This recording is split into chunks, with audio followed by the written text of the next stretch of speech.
मृत्यु पूर्वर मिले एही 25टी संकेत।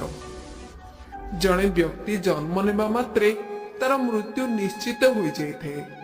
मनीष पई संसार सबुठारु बड़ सत्य होउछि मृत्यु। भगवान भी जेबे पृथ्वी रे मनीष रूप में जन्म नेइथिले से मध्य तांको मृत्युर संकेत मृत्यु पूर्वर पाइथिले।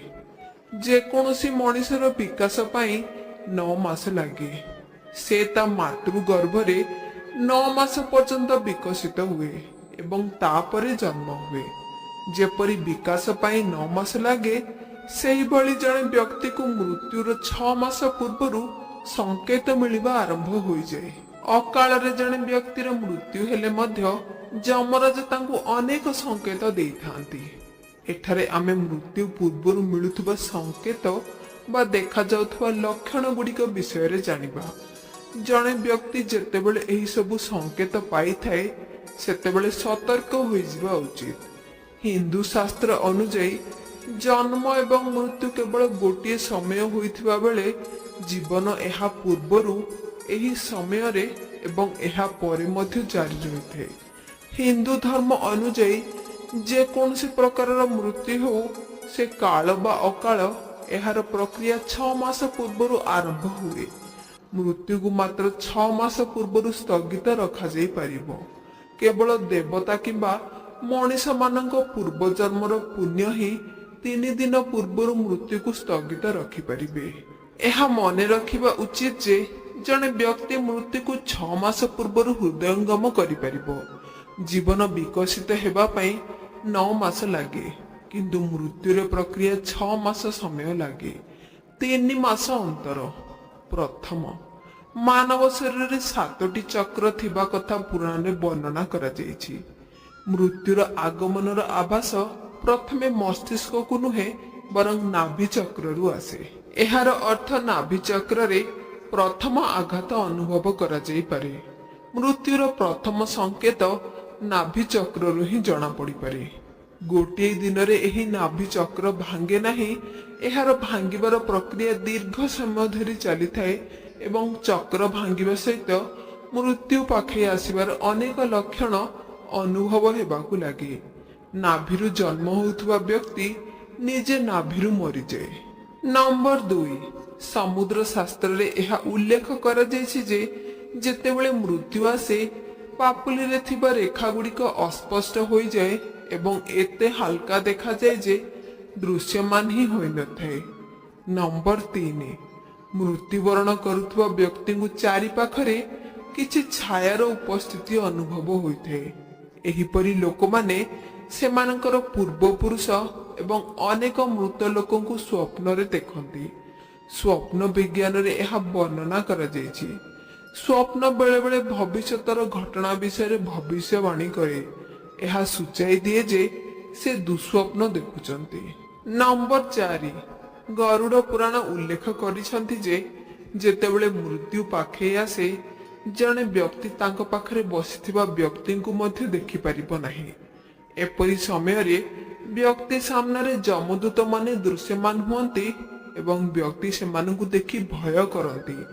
सेथिपाई जीवन चक्र जारी रहिबा पर्यंत श्वासक्रिया जारी रहिथे। किंतु जेतेबेले जने व्यक्तिर मृत्यु पाखे आसे तार श्वासक्रिया मंथर हो जाए। गरुड़ पुराण अनुଯାयी मृत्यु पूर्व जने व्यक्ति को रहस्यमय द्वार देखा जाए। एही समय रे किछि लोक निया देखंती एवं केही केही आलोक देखंती। जदि एपरि कहा सह घटे तेबे बुझंतु जे ता मृत्यु पाखे आसीछि। नंबर 5 जेतेबेले मद्यपान रोग अत्यधिक चिंता किंबा अत्यधिक कार्य हेतु समस्त आभ्यंतरीण स्नायु इत्यादि दुर्बल हो जाए। एहा एपरि हुए जेपरि आमे को बड़ कोठरीर सबुठारु निम्न रे थिबा चट्टाण खोलुचे। एपरि व्यक्ति को आखि आगरे बारंबार अंधकार देखा जाए। अर्थात उठिबा बसिबा किंबा चलिबा समय हठात अंधार अंधार लागिबा। जदि एपरि लक्षण 2 रु 3 सप्ताह पर्यंत देखा जाए तेबे तुरंत जोग विद्या ध्यान बा उचित वैद्यंक आश्रय नेबा उचित। ଏହା ମଧ୍ୟ ବିଶ୍ୱାସ କରାଯାଏ ଯେ ଏହି ଅନ୍ଧାର ବ୍ୟାପିବା ରୋଗ ଯୋଗୁଁ ସେହି ବ୍ୟକ୍ତିକୁ ଚନ୍ଦ୍ରରେ ମଧ୍ୟ ଫାଟ ଦେଖାଯାଏ। ସେ ଏପରି ଅନୁଭବ କରେ ଯେ ଚନ୍ଦ୍ର ଦୁଇ ଖଣ୍ଡରେ ଭାଗ ହୋଇଯାଇଛି, ଯେବେକି ବାସ୍ତବରେ ସେମିତି କିଛି ବି ନଥାଏ। ନମ୍ବର 6, ମୃତ୍ୟୁରେ 1 ମାସ ପୂର୍ବରୁ ବ୍ୟକ୍ତିକୁ ନିଜ ଛାୟା ନିଜଠାରୁ ଅଲଗା ଦେଖାଯାଏ। କିଛି ବ୍ୟକ୍ତିଙ୍କୁ ତ ସେମାନଙ୍କ ଛାୟାରେ ମୁଣ୍ଡ ବି ଦେଖାଯାଏ ନାହିଁ। ନମ୍ବର 7, ଆୟୁର୍ବେଦ ଅନୁଯାୟୀ ମୃତ୍ୟୁ ପୂର୍ବରୁ ମାନବ ଶରୀରରୁ ଏକ ଅଜବ ଗନ୍ଧ ଆସିବା ଆରମ୍ଭ କରେ। ଏହାକୁ ମୃତ୍ୟୁ ଗନ୍ଧ କୁହାଯାଏ। ହୃଦଘାତ, ମସ୍ତିଷ୍କ ସଂକ୍ରମଣ ଇତ୍ୟାଦି କେତେକ ରୋଗ ହେତୁ ଏହା ହୋଇଥାଏ। ଏହି ଗନ୍ଧ ଏକ ମୃତ ଶରୀରର ଗନ୍ଧ ପରି। ଦୀର୍ଘ ସମୟ ଧରି କୌଣସି ଆଭ୍ୟନ୍ତରୀଣ ରୋଗକୁ ଦବାଇବା ଅଣଦେଖା କରି ରହିବାର ଫଳ ହେଉଛି ଯେ ବ୍ୟକ୍ତିର ଶରୀର ଭିତରୁ ପ୍ରାୟ ମରିଯାଇଥାଏ, ଯାହା ଦ୍ୱାରା ଏହିପରି ଗନ୍ଧାଏ। ନମ୍ବର 8, ଆଖିର ଦୁର୍ବଳତା ସହିତ ଜଡ଼ିତ ଅନ୍ୟ ଏକ ଲକ୍ଷଣ ହେଉଛି ସେହି ବ୍ୟକ୍ତିକୁ ଦର୍ପଣରେ ନିଜ ଚେହେରା ଛାଡ଼ି ଅନ୍ୟ କାହାର ଚେହେରା ଦେଖିବାର ଭ୍ରମ ହୋଇଥାଏ। ନମ୍ବର 9, ମୃତ୍ୟୁର କିଛି ଦିନ ପୂର୍ବରୁ ବ୍ୟକ୍ତି ଚନ୍ଦ୍ର, ସୂର୍ଯ୍ୟ କିମ୍ବା ଅଗ୍ନି ଦ୍ୱାରା ଉତ୍ପନ୍ନ ଆଲୋକକୁ ମଧ୍ୟ ଦେଖିବାରେ ଅସମର୍ଥ ହୁଏ। ନମ୍ବର 10, ଯଦି ଜଣେ ବ୍ୟକ୍ତି ଜଳ, ତେଲ କିମ୍ବା ଦର୍ପଣରେ ନିଜର ପ୍ରତିଫଳନ ଦେଖିପାରିବ ନାହିଁ ବା ତାର ଚେହେରା ବିକୃତ ଦେଖାଯାଏ, ତେବେ ଜାଣିବାକୁ ହେବ ଯେ ଏହି ବ୍ୟକ୍ତିର ଜୀବନର ମାତ୍ର ଆଉ 6 ମାସ ବାକି ଅଛି।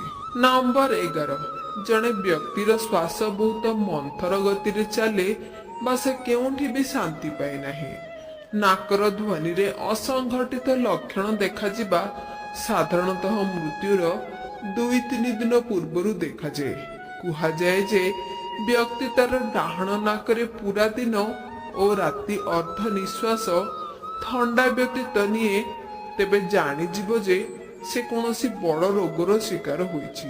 ଡାହାଣ ନାକରେ କେବଳ ଶ୍ୱାସ ନିଏ ଓ ଛାଡ଼େ, ଜାଣିବ ଯେ ଏପରି ବ୍ୟକ୍ତି 1 ବର୍ଷ ପାଇଁ ଏହି ଦୁନିଆରେ ଅତିଥି। ଯଦି ଉଭୟ ନାକ ଫୋଡ଼ାରେ 10 ଦିନ କ୍ରମାଗତ ଭାବରେ ଅର୍ଦ୍ଧ ନିଶ୍ୱାସ ଚାଲେ, ତେବେ ଜାଣିବ ଯେ ମଣିଷ କେବଳ 3 ଦିନ ବଞ୍ଚି ରହିବ। ଯଦି ନିଶ୍ୱାସ ପ୍ରଶ୍ୱାସ ନାକ ଛାଡ଼ି ପାଟି ଦେଇ ଗତି କରେ, ତେବେ ବ୍ୟକ୍ତିର ମୃତ୍ୟୁ 2-3 ଦିନ ମଧ୍ୟରେ ହୋଇଯିବ। ନମ୍ବର 12, ଯେଉଁ ବ୍ୟକ୍ତିର ମଳ, ମୂତ୍ର ଓ ଛିଙ୍କ ଏକତ୍ର ହୋଇଯାଏ, ଏହା ବୁଝିବାକୁ ହେବ ଯେ ତା ଜୀବନରେ କେବଳ 1 ବର୍ଷ ବାକି ଅଛି। ନମ୍ବର 13, ଯାହାର ବୀର୍ଯ୍ୟ, ନଖ ଏବଂ ଆଖିର କୋଣ ନୀଳ କିମ୍ବା କଳା ହୋଇଯାଏ, ତେବେ ସେହି ବ୍ୟକ୍ତିର ଜୀବନ 6 ମାସରୁ 1 ବର୍ଷ ମଧ୍ୟରେ ଶେଷ ହୁଏ। ନମ୍ବର 14, ଯେତେବେଳେ ମନୁଷ୍ୟର ଶରୀର ହଠାତ୍ ଫିକା ପଡ଼ିଯାଏ ବା ହଳଦିଆ